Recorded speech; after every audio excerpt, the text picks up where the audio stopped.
말씀입니다.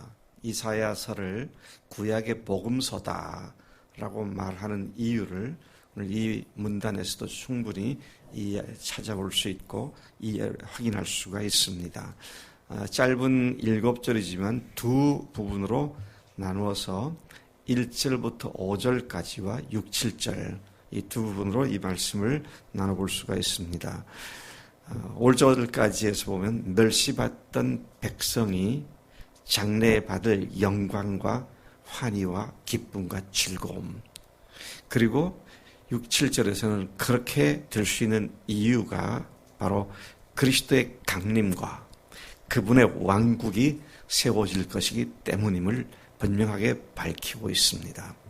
우리가 살아가는 이 세상이 참 어두움과 죄악으로 하나님의 말씀을 따라 바르게 살려고 하는 사람들을 마귀란 놈이 계속 억누르고 압제하고 괴롭히고 하는데, 그날 그것이 언젠가는 벗겨질 것이다.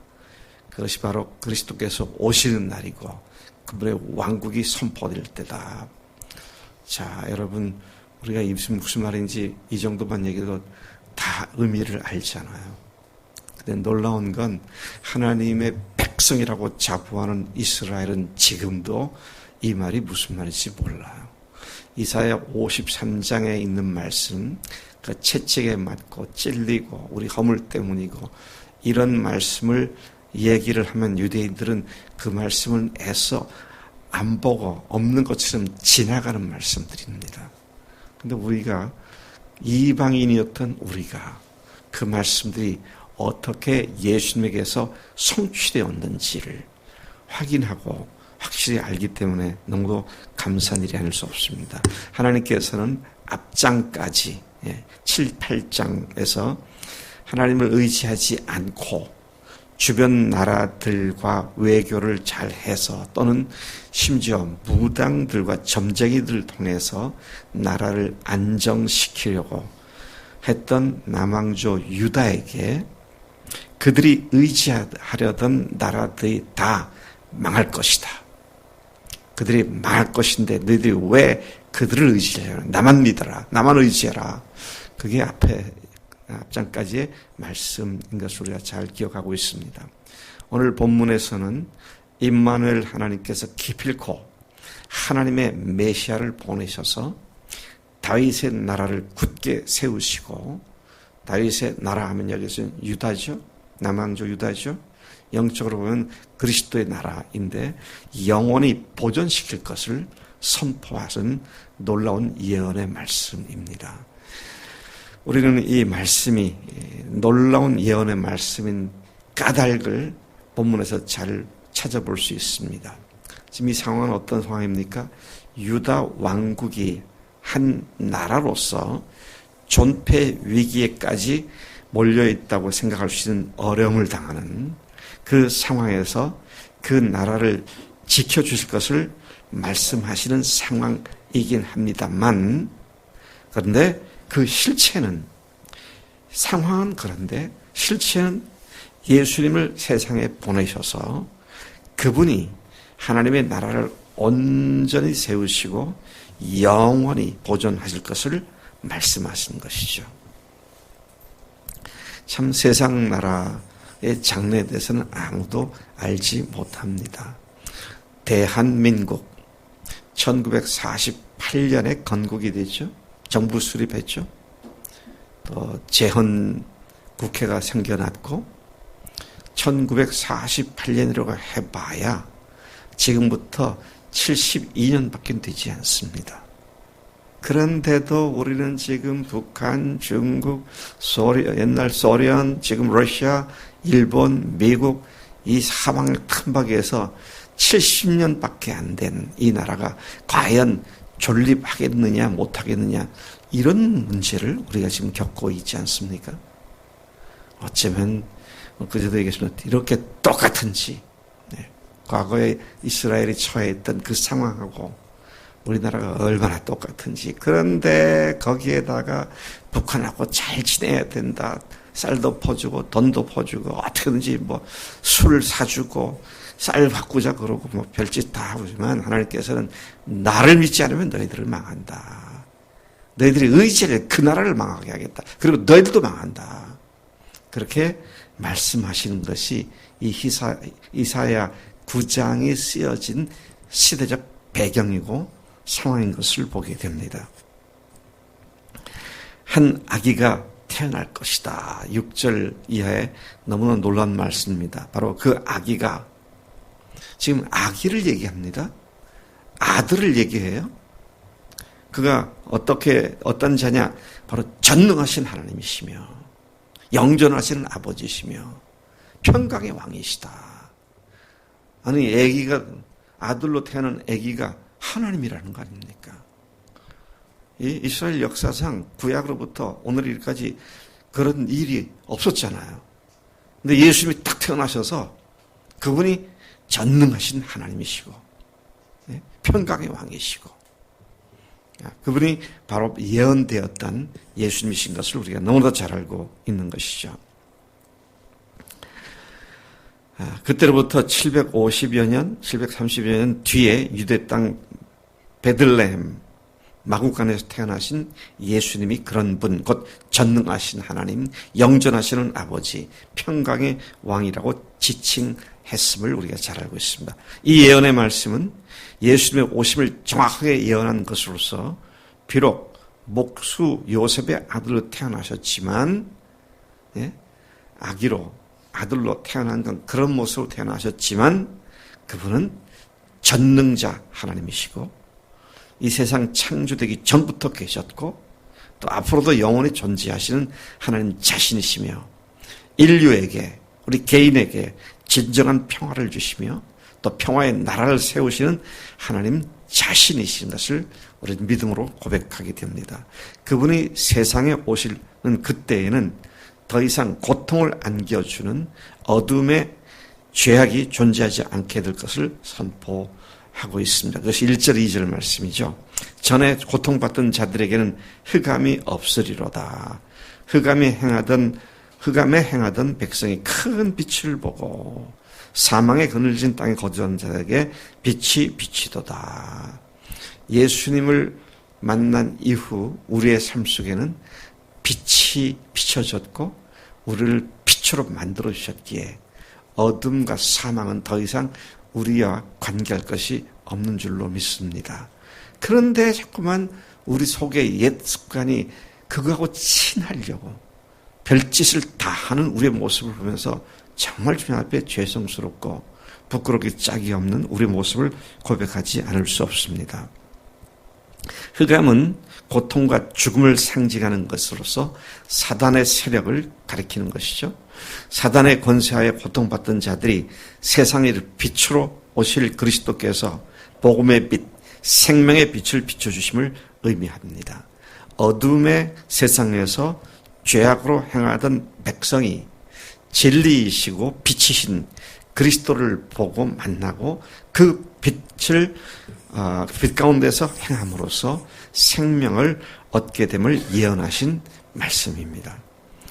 마태는 예수님의 사역이 이 지역에서 시작된 것을 특별히 언급하면서 마태복음 4장 13절에서 16절까지 해서 그 지역을 다니시는 것이 바로 이 말씀, 이사야 9장 1절 말씀의 성취라고 언급하면서 이사야가 말한 메시아가 예수님이심을 증거했습니다. 그러니까 오늘 우리가 신학적으로 이걸 미처 보니까 이게 예수님을 얘기하는 거다 그렇게 얘기한 거 아니고요. 뭐예요? 예수님의 제자 베드로가 성령께서 부활하신 뒤에 승천하시고 성령 임하시고 난 뒤에 그때 그 말씀이 예수님을 말씀하는 거구나. 그래서 베드로 전서에다가 그가 그렇게 고백을 하고 있는 것을 죄송합니다. 마태가 그렇게 고백하고 있는 것을 보게 되는 것이죠. 마태복음 4장 13절에 나사렛을 떠나 스불론과 납달리 지경 해변에 있는 가버나움에 가서 사시니 이는 선지자 이사야를 통하여 하신 말씀을 이루려 하심이라. 성령께서 마태를 통하여 이 말씀을 기록하게 하실 때 구약의 그 예언이 바로 예수님에 대한 예언이었다라는 사실을 마태에게 알려주셨고 마태가 그 성령께서 가르쳐주신 말씀을 기록하고 있다. 즉 성령께서 이 말씀이 예수님에 대한 예언이었다라는 것을 말씀하고 있는 것이죠. 3절부터 5절까지의 메시아께서 그분의 나라를 창성하게 하시며 또 그 즐거움을 더하게 하셨으므로 추수하는 즐거움과 탈취물을 나눌 때의 즐거움같이 그들이 주 앞에서 즐거워하오니 4절 이는 그들이 무겁게 맨 멍에와 그들의 어깨의 채찍과 그 압제자의 막대기를 주께서 꺾으시되 미디안의 날과 같이 하셨음이니이다. 미디안의 날이 무슨 날입니까? 제가 관주 성경을 다시 찾아봤어요. 미디안의 날이 뭐냐? 기드온이 바로 그 유명한 300용사를 거느리고 16만 명을 훨씬 상회하는 어마어마한 숫자의 미디안 군대들을 완전히 전멸시키는 그 사건을 얘기하는 겁니다. 그날 밤 항아리 속에 감추었던 횃불이 드러나도록 항아리를 깨트리고 여호와의 군대야 하면서 소리를 외치게 되니까 16만 명에 가까운 그런 미디안 군대, 연합군이죠. 지들끼리 막 서로 죽이고 싸우고 난리가 나게 되고 그래서 전원 다 망해버리는 그런 사건을 얘기하는 것이죠. 미디안의 날같이 하나님께서는 예수님을 통하여 악한 마귀의 권세를 완전히 깨부수고 그의 그의 권세인 사망 자체를 완전히 꺾어버리시는 그 사건이 바로 예수님, 아기로우신 예수님, 평강의 왕, 전능하신 하나님, 영존하시는 아버지께서 그렇게 하실 것이라고 그렇게 예언한 말씀을 여기서 보게 되는 것입니다. 그리고 전쟁에 나가 싸우던 군인들의 신발, 군화죠. 우리말로 하면 웍화죠. 네. 그리고 또 피 묻은 겉옷을 뭐라고요? 모두 불태워 버리는데 뭐처럼 여기 여러분들이 젊은 사람들 잘 모를 수 있는 표현인데 뭐라고 얘기하고 있습니까? 예. 어디 갔어요?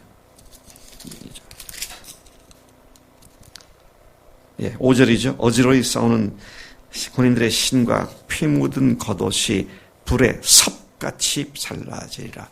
섭이 뭐예요? 섭. 섭은 건불대기인데 건불대기요. 건불대기 불에다 넣어보세요. 후루룩 하고 말죠. 무슨 말입니까? 더 이상 전쟁과 피를 흘리며 싸우는 그런 일이 없게 하게 할 것이다. 우리 주님께서 오셔서 영원히 하나님 나라를 선포하시는 그 놀라운 모습을 그렇게 얘기하시죠. 하나님이신 예수님께서 세상에 오셔서 그분의 나라를 세우실 것이다. 그래서 6, 7절에 이렇게 말하죠. 그 정사와 평강의 더함이 무궁하며 또 다윗의 왕자와 그의 나라에 군림하여 그 나라를 굳게 세우고 지금 이후로 영원히 정의와 공의로 그것을 보존하실 것이라. 그래서 예수님께서 그 말씀하셨죠. 이 반석에 내 교회를 세우리니 지옥 권세가 이기지 못할 것이다.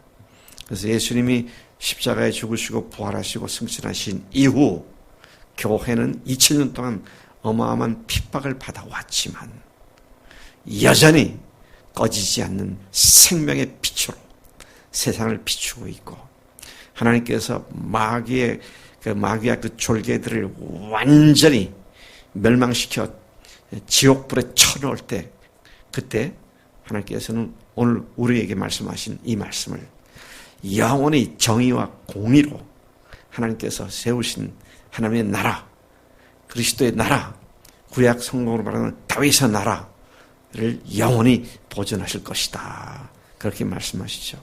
그리고 마지막 말씀이 뭡니까? 만군의 여호와의 열심히 이를 이루리라. 이를 이루시리라. 하나님께서 하신 말씀은 한마디도 그냥 흐트러져 버리지 않게 반드시 이루시되 하나님의 열심히 뜻을 두고 행하시는 주님의 분명한 목적이 반드시 이루게 될 것이다. 주님 오셔서 죽으시고 부활하시고 승천하셨습니다. 다시 오셔서 주님의 나라를 영원하게 세우실 것입니다.